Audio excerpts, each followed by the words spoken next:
Guillermo de Ockham, Principios de Teología, de la Pasión.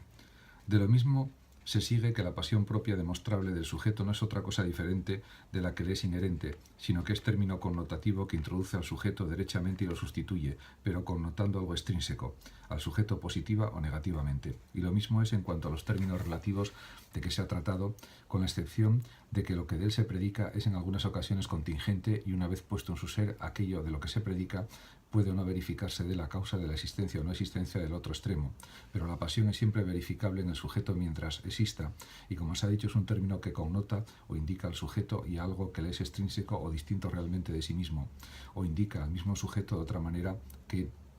como al término que es el sujeto de una proposición en la cual la pasión se predica del sujeto, lo que indica que cada uno de los términos señala al sujeto. De acuerdo con esto se establece que lo uno, lo verdadero y lo bueno y las demás pasiones de este género son propias del ente, porque lo que el ente significa positivamente, lo uno lo significa negativamente, y lo que el ente significa de una manera indeterminada, lo verdadero lo significa determinativamente. Pues ente significa todas las cosas indeterminadamente, por lo tanto significa también lo entendido de manera indeterminada a la manera que lo superior comúnmente señala a su inferior, pero lo verdadero significa lo entendido determinadamente, pues es verdadero el ente inteligible y aprehensible por el intelecto. También el ente señala la voluntad como a su común inferior, pero el bien indica la voluntad determinadamente, pues es bueno el ente apetecible y que puede ser deseado. Y estos son los diversos modos lógicos, esto es, determinado e indeterminado, afirmativo y negativo. Por el contrario, los modos gramaticales son recto y oblicuo y otros similares que algunas veces establecen también una diferencia semejante entre el sujeto y la pasión.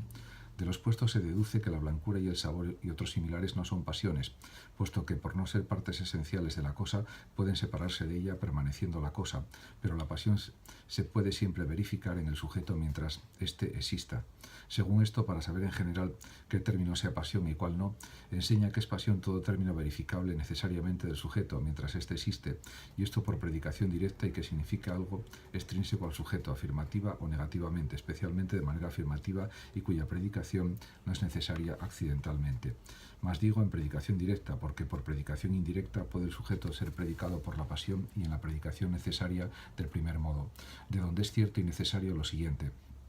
Lo risible es hombre, como también a la inversa el hombre es risible. Mas digo, especialmente si de manera afirmativa, porque de algunas negativas hay opiniones distintas, pues algunos dicen que tales negativas, hombres no asno, la piedra es no madera, están de por sí, lo que se llama en el primer modo por sí, sin embargo los predicados significan algo diverso negativamente de los sujetos. Pero esto depende de cómo queramos distinguir estos modos. De la misma manera, sin embargo, hay quien opina más bien que tales proposiciones son por sí del segundo modo y puede decirse lo que conviene decir, a saber, el hombre es no asno y el hombre no es asno, porque esta segunda de por sí es del primer modo si es que alguna proposición negativa deba ser puesta por sí en el primer modo, pero la primera puede ponerse en el segundo modo por sí misma, y esto con tal que el predicado sea necesariamente verificable de las cosas significadas por el sujeto mientras éste exista. De esto se sigue que no toda pasión sea demostrable de su sujeto en primer lugar y a priori, porque si tal predicado necesario es pasión y consta que alguna negativa es inmediata, como lo demuestra el dictado filosófico primo posteriorum, y tal es indemostrable de un sujeto en primer lugar y a priori